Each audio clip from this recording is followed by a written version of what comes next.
ನಮಸ್ತೆ ಸ್ನೇಹಿತರೆ, ಇವತ್ತು ನಾವು ಪ್ರಥಮ BA ಇತಿಹಾಸದಲ್ಲಿ 15 ಅಂಕದ ಮುಖ್ಯವಾದ ಪ್ರಶ್ನೆಯ ವಿವರಣೆಯನ್ನು ತಿಳ್ಕೊಳ್ಳುವ. ಆದಷ್ಟು ಯಾವುದೆಲ್ಲ 15 ಅಂಕಕ್ಕೆ ಮುಖ್ಯವಾದ ಪ್ರಶ್ನೆಗಳು ಬಂದಿದೆ ಅದನ್ನಷ್ಟೇ ನಾನು ಆರಂಭದಲ್ಲಿ ನಿಮಗೆ ವಿವರಿಸ್ತಾ ಹೋಗ್ತಾನೆ.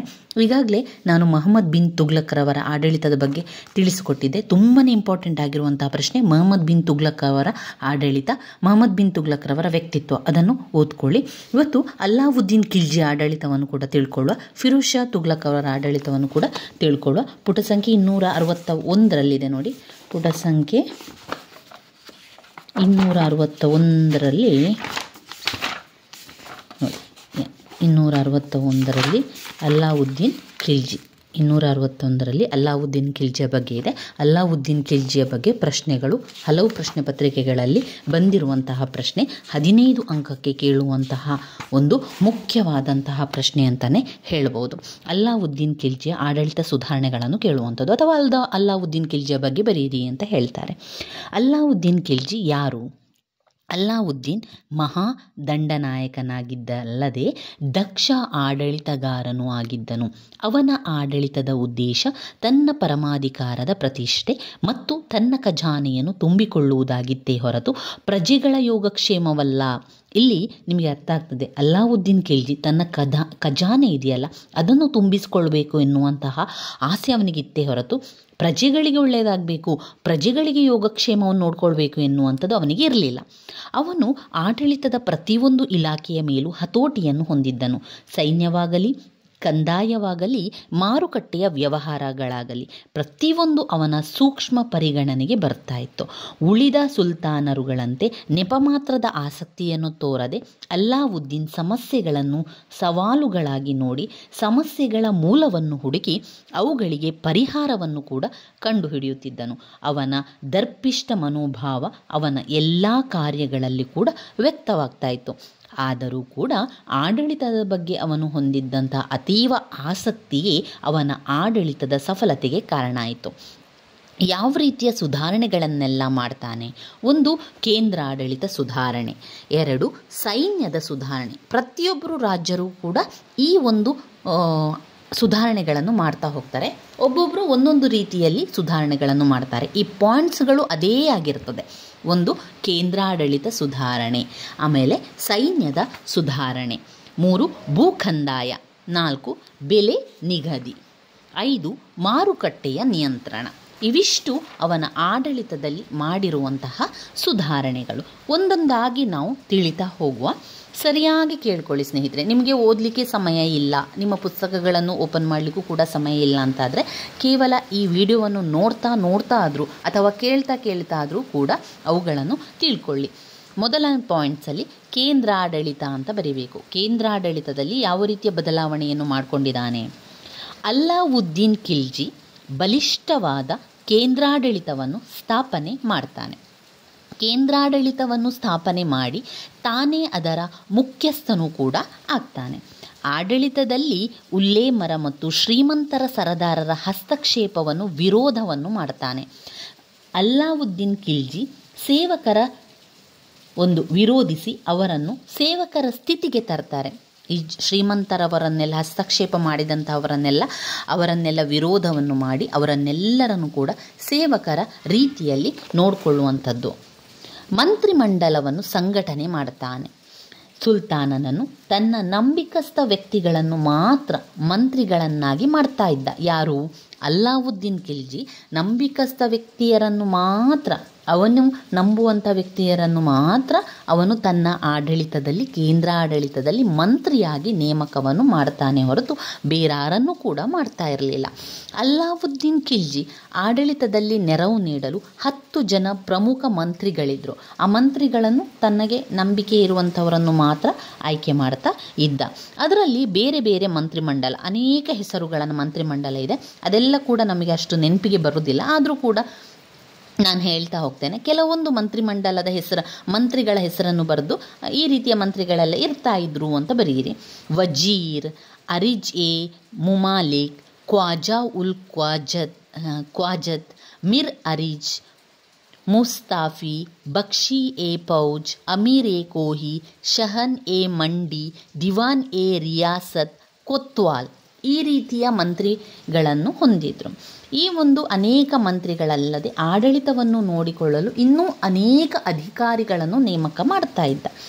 ಅಲ್ಲಾವುದ್ದೀನ್ ಖಿಲ್ಜಿ ತನ್ನ ವಿಶಾಲ ಸಾಮ್ರಾಜ್ಯದ ಪ್ರಾಂತ್ಯಗಳನ್ನಾಗಿ ವಿಂಗಡಿಸಿ ಅದಕ್ಕೆ ಬೇಕಾದಂಥ ಅಧಿಕಾರಿಗಳನ್ನು ನೇಮಕ ಮಾಡಿದ. ಯಾಕಂದರೆ ಅಲ್ಲಾವುದ್ದೀನ್ ಖಿಲ್ಜಿ ವಿಶಾಲವಾದ ಸಾಮ್ರಾಜ್ಯವನ್ನು ಹೊಂದಿದಾಗ ಸಂಪೂರ್ಣ ಸಾಮ್ರಾಜ್ಯವನ್ನು ನೋಡಿಕೊಳ್ಳಲಿಕ್ಕೆ ಅವನಿಗೆ ತುಂಬಾ ಕಷ್ಟ ಆಗ್ತಾ ಇತ್ತು. ಅವಾಗ ಅವನು ಏನು ಮಾಡಿದ, ತನ್ನ ಸಾಮ್ರಾಜ್ಯವನ್ನು ಪ್ರಾಂತ್ಯಗಳನ್ನಾಗಿ ವಿಭಾಗವನ್ನು ಮಾಡಿ ಅದನ್ನು ವಿಭಾಗ ಮಾಡಿ ಅದಕ್ಕೆ ಬೇಕಾದಂಥ ಅಧಿಕಾರಿಗಳನ್ನು ಅವನು ನೇಮಕ ಮಾಡ್ತಾ ಇದ್ದ. ಅಲ್ಲಾವುದ್ದೀನ್ ಖಿಲ್ಜಿಯ ಕಾಲದಲ್ಲಿ 11 ಪ್ರಾಂತ್ಯಗಳನ್ನು ಮಾಡಿದ. ಪ್ರತಿಯೊಂದು ಪ್ರಾಂತ್ಯಕ್ಕೂ ಕೂಡ ಒಬ್ಬೊಬ್ಬ ರಾಜ್ಯಪಾಲರನ್ನು ನೇಮಕ ಮಾಡಿ ಆ ರಾಜ್ಯಪಾಲರೇ ಆ ಒಂದು ಪ್ರಾಂತ್ಯದ ಆಡಳಿತವನ್ನು ನೋಡಿಕೊಳ್ತಾ ಇದ್ರು. ಆ ರಾಜ್ಯಪಾಲರೆಲ್ಲರೂ ಕೂಡ ತಮ್ಮ ಪ್ರಾಂತ್ಯದಲ್ಲಿ ಆಗು ಹೋಗುವ ಘಟನೆಗಳನ್ನು ಅಲ್ಲಿನ ಆಡಳಿತದ ಬಗ್ಗೆ ರಾಜನಿಗೆ ಅಂದರೆ ಅಲ್ಲಾವುದ್ದೀನ್ ಖಿಲ್ಜಿಗೆ ಬಂದು ವಿಚಾರವನ್ನು ತಿಳಿಸ್ತಾ ಇದ್ರು. ಇನ್ನು 2ನೇ ಸುಧಾರಣೆ ಮಾಡ್ತಾನೆ, ಸೈನ್ಯದಲ್ಲಿ ಸುಧಾರಣೆಗಳನ್ನು ಮಾಡ್ತಾನೆ. ಅಲ್ಲಾವುದ್ದೀನ್ ಖಿಲ್ಜಿ ತನ್ನ ಸಾಮ್ರಾಜ್ಯದಲ್ಲಿ ಸೈನ್ಯದ ಸುಧಾರಣೆಗಳನ್ನು ಮಾಡ್ತಾನೆ. ಯಾವ ರೀತಿ ಸುಧಾರಣೆಗಳನ್ನು ಮಾಡ್ತಾ ಇದ್ದ ಅಂತ ಹೇಳಿದರೆ, ರಾಜ್ಯದಲ್ಲಿ ನಡೆಯುತ್ತಿದ್ದಂತಹ ಆಂತರಿಕ ದಂಗೆಗಳನ್ನು, ಹೊರಗಿನ ದಾಳಿಯನ್ನು ತಡೆಗಟ್ಟಲು, ರಾಜ್ಯದಲ್ಲಿ ಶಾಂತಿಯನ್ನು ನೆಲೆಗೊಳಿಸಲು ಮತ್ತು ಸಾಮ್ರಾಜ್ಯದ ವಿಸ್ತರಣೆ ಮುಂತಾದವುಗಳಿಗೆ ಸುಸಜ್ಜಿತ ಸಂಘಟನೆ ಅವಶ್ಯಕವೆಂದು ಅಲ್ಲಾವುದ್ದೀನ್ ಖಿಲ್ಜಿ ಮನಗೊಳ್ತಾನೆ. ಇದರಿಂದಾಗಿ ಕೇಂದ್ರದಲ್ಲಿ ವ್ಯವಸ್ಥಿತವಾದ ಸೈನ್ಯವನ್ನು ಸ್ಥಾಪಿಸುವತ್ತ ಗಮನವನ್ನು ಕೂಡ ಕೊಡ್ತಾನೆ. ಹಿಂದಿನ ಸುಲ್ತಾನರು ಯುದ್ಧ ಕಾಲದಲ್ಲಿ ಸೈನಿಕರನ್ನು ಒದಗಿಸುತ್ತಿದ್ದ ಜಾಗೀರುದಾರರುಗಳನ್ನು ಅವಲಂಬಿಸಿದರು. ಆದರೆ ಅಲ್ಲಾವುದ್ದೀನ್ ಖಿಲ್ಜಿ ಇದನ್ನು ಬದಲಾಯಿಸಿ ಸಂಬಳದ ಆಧಾರದ ಮೇಲೆ ಅವರನ್ನು ನೇಮಕ ಮಾಡ್ತಾನೆ. ಯಾವ ರೀತಿ ಸೈನ್ಯದ ಸುಧಾರಣೆಗಳನ್ನು ಮಾಡ್ತಾ ಹೋಗ್ತಾನೆ ಅಂದರೆ, ಸೈನ್ಯದಲ್ಲಿ ಕಾಲ್ದಳಗಳನ್ನು, ಅಶ್ವದಳಗಳನ್ನು, ಗಜದಳಗಳು ಅಂದರೆ ಆನೆಗಳ ದಳ, ಅಶ್ವ, ಕುದುರೆಗಳ ದಳ ಈ ರೀತಿಯಾಗಿ ಪ್ರಮುಖವಾಗಿ ನೇಮಕವನ್ನು ಮಾಡ್ತಾನೆ. ಅರೇಬಿಯಾ ಮತ್ತು ಪರ್ಷಿಯಾಗಳಿಂದ ಉತ್ತಮ ತಳಿಯ ಕುದುರೆಗಳನ್ನು ಆಮದು ಮಾಡಿಕೊಳ್ತಾನೆ. ತರಬೇತಿ ಪಡೆದಂತಹ ಒಂದು ಕುದುರೆಯ ಸೈನಿಕನಿಗೆ ವಾರ್ಷಿಕ ಸಂಬಳವಾಗಿ ವರ್ಷಕ್ಕೆ 243 ಟಂಕಗಳನ್ನು ವೇತನವಾಗಿ ಕೊಡ್ತಾನೆ. 2 ಕುದುರೆ ಹೊಂದಿದವನಿಗೆ 78 ಟಂಕಗಳ ಭತ್ಯೆಯನ್ನು ಕೂಡ ಕೊಡ್ತಾನೆ. ಸುಲ್ತಾನನು 4,75,000 ಅಶ್ವಸವಾರರನ್ನು ಕೂಡ ಹೊಂದಿದ್ದರು ಎಂದು ಪೆರಿಸ್ತನ್ ತಿಳಿಸ್ತಾರೆ. ಅಂದರೆ ನಮಗೆ ಆಧಾರ ಮೂಲಕ ತಿಳಿಯುವಂಥದ್ದು, ನಮಗೆ ಇದೆಲ್ಲ ಕೂಡ ಇದೆ ಅಥವಾ ಇತ್ತು ಎನ್ನುವುದಕ್ಕೆ ಆಧಾರ ಮೂಲಕ ನಾವು ಇದನ್ನೆಲ್ಲ ತಿಳಿದಿರುವಂಥದ್ದು. ಸೈನಿಕರ ಹಾಜರಿ ಪಟ್ಟಿಯಲ್ಲಿ ನಡೆಯುತ್ತಿದ್ದಂತಹ ಮೋಸವನ್ನು ತಡೆಯಬೇಕು. ಅಲ್ಲಾವುದ್ದೀನ್ ಖಿಲ್ಜಿಯ ಕಾಲದಲ್ಲಿ ಸೈನಿಕರ ಒಂದು ಹಾಜರಿಯ ಪಟ್ಟಿಯಲ್ಲಿ ಮೋಸ ನಡೀತಾ ಇತ್ತು. ಇದನ್ನು ತಿಳ್ಕೊಂಡಂತಹ ಅಲ್ಲಾವುದ್ದೀನ್ ಖಿಲ್ಜಿಯು ಸೈನಿಕರ ಹಾಜರಿ ಪಟ್ಟಿಯಲ್ಲಿ ನಡೆಯುತ್ತಿದ್ದಂತಹ ಮೋಸವನ್ನು ತಡೆಗಟ್ಟುವ ನಿಟ್ಟಿನಿಂದ ಸೈನಿಕರ ಚಹರೆಗಳ ಬಗ್ಗೆ ವಿವರಣೆಯನ್ನು ಬರೆದಿಡುವ ಮತ್ತು ಕುದುರೆಗಳಿಗೆ ಮುದ್ರೆಯನ್ನು ಹಾಕುವಂಥ ದಾಗ್ ಹಾಕುವಂಥ ಕ್ರಮವನ್ನು ಕೂಡ ಅವನು ಜಾರಿಗೊಳಿಸ್ತಾನೆ. ಇದು ಸೈನ್ಯದಲ್ಲಿ ಮಾಡಿದಂತಹ ಸುಧಾರಣೆ. ಇನ್ನು ಭೂಕಂದಾಯವನ್ನು ಹಾಕ್ತಾನೆ. ಯಾವ ರೀತಿ ಭೂಕಂದಾಯವನ್ನು ಹಾಕ್ತಾ ಇದ್ದ? ಭೂಕಂದಾಯ ಖಜಾನೆಯ ಮುಖ್ಯ ಮೂಲವಾಗಿದ್ದರಿಂದ ತನ್ನ ಖಜಾನೆಯನ್ನು ತುಂಬಿಸಿಕೊಳ್ಳಲು ಅಲ್ಲಾವುದ್ದೀನ್ ಖಿಲ್ಜಿಯು ಕಂದಾಯ ವ್ಯವಹಾರಗಳ ಕಡೆಗೆ ಅನೇಕ ರೀತಿಯಲ್ಲಿ ಗಮನವನ್ನು ಹರಿಸ್ತಾನೆ. ಅಲ್ಲಾವುದ್ದೀನ್ ಖಿಲ್ಜಿಯು ಕಂದಾಯದ ವಿಧಾನವನ್ನು ಒಂದು ಸುವ್ಯವಸ್ಥಿತಗೊಳಿಸಿದನು. ಸಾಧ್ಯವಾದಷ್ಟು ಹಣವನ್ನು ಬೊಕ್ಕಸಕ್ಕೆ ತುಂಬುವುದು ಮತ್ತು ದಂಗೆಗೆ ಕಾರಣವಾಗಿದ್ದ ಹೆಚ್ಚುವರಿ ಹಣವನ್ನು ಜನರಿಂದ ವಸೂಲಿ ಮಾಡುವುದು ಇವನ ಉದ್ದೇಶವಾಗಿತ್ತು. ಹಿಂದಿನ ಸುಲ್ತಾನರು ರಾಜ್ಯದಿಂದ ನೀಡಿದಂತಹ ಉಂಬಳಿಗಳನ್ನು, ದತ್ತಿಗಳನ್ನು, ಗ್ರಾಮಗಳ ಒಡೆತನದ ಹಕ್ಕುಗಳನ್ನು ನಿಲ್ಲಿಸಿದನು. ನಂತರ ವಂಶಪಾರಂಪರ್ಯವಾಗಿ ಕಂದಾಯ ಅಧಿಕಾರಿಗಳಾದಂತಹ ಹಿಂದೂ ಕುಸ್ಕಾ ಚೌಧರಿಗಳ ಮುಕದ್ದಮಗಳ ಅಧಿಕಾರಿಯನ್ನು ಕಿತ್ತು ಹಾಕಿದನು. ಯಾಕಂದರೆ ಇವರು ಮಧ್ಯವರ್ತಿಗಳಾಗಿ ರೈತರಿಂದ ಅಧಿಕ ಕಂದಾಯವನ್ನು ವಸೂಲಿ ಮಾಡಿ ಶ್ರೀಮಂತರು ಕೂಡ ಆಗ್ತಾಯಿದ್ರು. ಇದಲ್ಲದೆ ಇವರು ತೆರಿಗೆಗಳಿಂದ ಮುಕ್ತರಾಗಿದ್ದರು. ಆದ್ದರಿಂದ ಅವರಿಗೆ ನೀಡಿದ ಅಧಿಕಾರವನ್ನು ಹಿಂದಕ್ಕೆ ಕೂಡ ಪಡಿತಾರೆ. ಇನ್ನು ಅಲ್ಲಾವುದ್ದೀನ್ ಖಿಲ್ಜಿ ಕಂದಾಯ ಆಡಳಿತವನ್ನು ನೋಡಿಕೊಳ್ಳಲು ದಿವಾನ್ ಇ ಮುಸ್ರಖಜ್ ಎಂಬ ಹೊಸ ಇಲಾಖೆಯನ್ನು ಸ್ಥಾಪನೆ ಮಾಡ್ತಾನೆ. ಹಿಂದಿನ ಭೂಮಾಪನ ಪದ್ಧತಿಯ ಕಂದಾಯ ವಸೂಲಿ ಕ್ರಮವನ್ನು ತೆಗೆದುಹಾಕಿ ಭೂಮಿಯ ಒಟ್ಟು ಉತ್ಪಾದನೆಯ ಅರ್ಧ ಭಾಗವನ್ನು ಕಂದಾಯವಾಗಿ ಕೊಡಬೇಕು ಅಂತ ವ್ಯವಸ್ಥೆಗೊಳಿಸ್ತಾನೆ.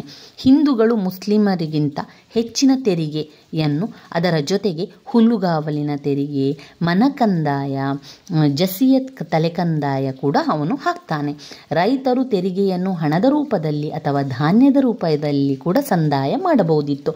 ಭರಣಿ ಹೇಳುವ ಹಾಗೆ ಹಿಂದೂಗಳ ಮೇಲೆ ಅಧಿಕ ತೆರಿಗೆ ಭಾರವನ್ನು ಹೊರಿಸ್ತಾ ಇದ್ದ.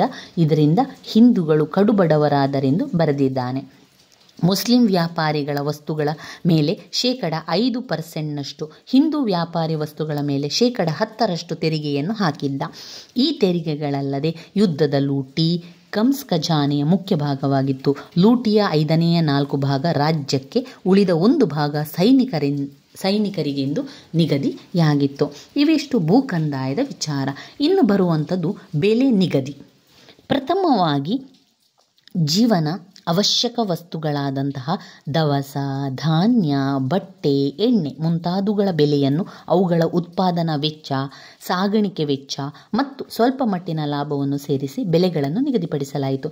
ನಂತರ ಆ ಬೆಲೆಗಳಿಗೆ ವಸ್ತುಗಳನ್ನು ಮಾರುತ್ತೇವೆ ಎಂದು ರೈತರು ಮಾರುಕಟ್ಟೆ ನಿಯಂತ್ರಣಾಧಿಕಾರಿಗಳ ಬಳಿ ಕರಾರು ಮಾಡಿಕೊಳ್ಳಬೇಕಾಗಿತ್ತು. ವಸ್ತುಗಳ ಬೆಲೆಯನ್ನು ಅಂಗಡಿಗಳ ಮುಂದೆ ಪ್ರಕಟಿಸಬೇಕು ಎಂದು ಷರತ್ತನ್ನು ಹಾಕ್ತಾನೆ. ಮತ್ತೆ ಅದೇ ಬೆಲೆಗೆ ಆ ವಸ್ತುಗಳನ್ನು ಮಾರಬೇಕಿತ್ತು. ತಪ್ಪಿದರೆ ಕಠಿಣವಾದ ಶಿಕ್ಷೆಯನ್ನು ಕೂಡ ಒಳಪಡಬೇಕಾಗಿತ್ತು.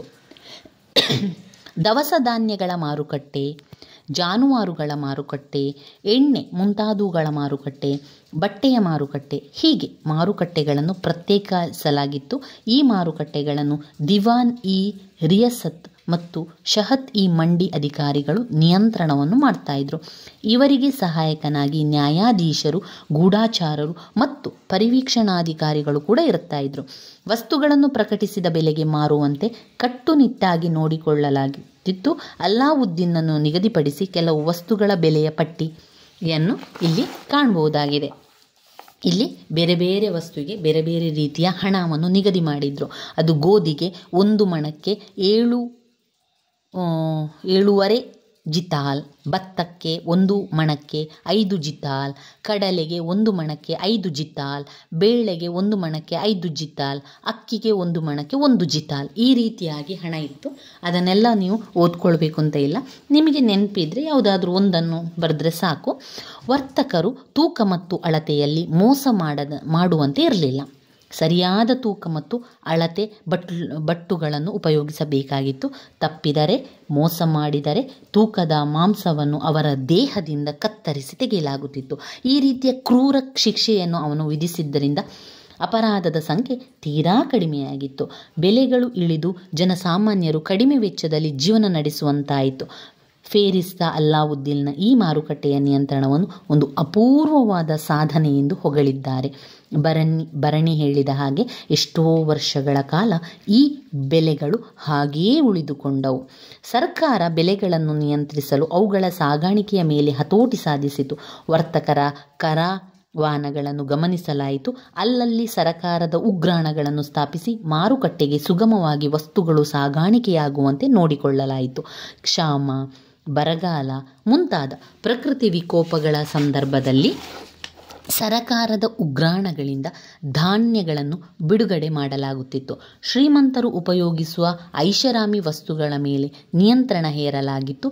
ಹೀಗಾಗಿ ಸಂಪೂರ್ಣವಾಗಿ ಮಾರುಕಟ್ಟೆ ಮತ್ತು ಬೆಲೆಗಳನ್ನು ನಿಯಂತ್ರಿಸುವ ಪ್ರಯೋಗ ಕೂಡ ಯಶಸ್ವಿಯಾಯಿತು.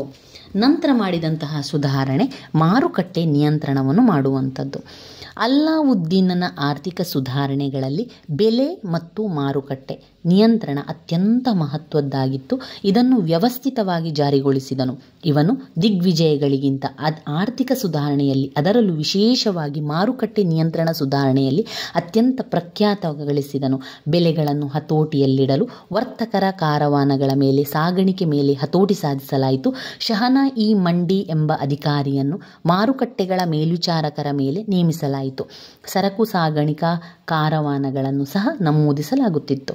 ಮಧ್ಯಕಾಲೀನ ಭಾರತದಲ್ಲಿ ಬೆಲೆ ಮಾರುಕಟ್ಟೆ ನಿಯಂತ್ರಣವನ್ನು ಪ್ರಥಮ ಬಾರಿ ಯಶಸ್ವಿಯಾಗಿ ಅಳವಡಿಸಿದಂತಹ ಕೀರ್ತಿ ಅಲ್ಲಾವುದ್ದೀನ್ ಖಿಲ್ಜಿಗೆ ಸಲ್ಲುತ್ತದೆ. ಅವನ ದೊಡ್ಡ ಸೈನ್ಯದ ಖರ್ಚಿನ ಹೊರೆಯನ್ನು ಕಡಿಮೆಗೊಳಿಸುವ ನಿಟ್ಟಿನಲ್ಲಿ ಸರಕಾರಿ ಆಜ್ಞೆಗಳ ಮೂಲಕ ಬೆಲೆ ನಿಯಂತ್ರಣವನ್ನು ಕೂಡ ಜಾರಿಗೊಳಿಸಿದನು. ಈ ರೀತಿಯಾಗಿ ಮಾರುಕಟ್ಟೆಯ ನಿಯಂತ್ರಣಗಳನ್ನು ಕೂಡ ಅವನು ಮಾಡಿದರು. ಇವಿಷ್ಟು ಅಲ್ಲಾವುದ್ದೀನ್ ಖಿಲ್ಜಿಯ ಆಡಳಿತದ ಸುಧಾರಣೆಗಳಲ್ಲಿ ಬರುವಂಥ ವಿಚಾರ. ಮತ್ತೊಮ್ಮೆ ಪಾಯಿಂಟ್ಸನ್ನಷ್ಟೇ ಹೇಳ್ತಾ ಹೋಗ್ತೇನೆ. ಕೇಂದ್ರ ಆಡಳಿತ ಸುಧಾರಣೆ, ಸೈನ್ಯದ ಸುಧಾರಣೆ, ಭೂ ಕಂದಾಯದ ಸುಧಾರಣೆ, ಬೆಲೆ ನಿಗದಿ, ಮಾರುಕಟ್ಟೆ ನಿಯಂತ್ರಣ. ಒಟ್ಟು 5 ಪಾಯಿಂಟ್ಸ್ಗಳಿದೆ. ಈ 5 ಪಾಯಿಂಟ್ಸ್ಗಳನ್ನು ಇಟ್ಕೊಂಡು ನೀವು 5 ಪುಟದಷ್ಟು ಉತ್ತರವನ್ನು ಬರೀಬೇಕು. 15 ಅಂಕಕ್ಕೆ ಬಂದಾಗ 15 ಅಂಕಕ್ಕೆ ಬರುವಂತಹ ಪ್ರಶ್ನೆ ಆದ್ದರಿಂದ ನೀವು ಇದನ್ನು ಪಾಯಿಂಟ್ಸನ್ನು ಬರೆದು ಅದನ್ನು ನೀವು ವಿವರಿಸ್ತಾ ಹೋಗಬೇಕು ಸ್ನೇಹಿತರೆ.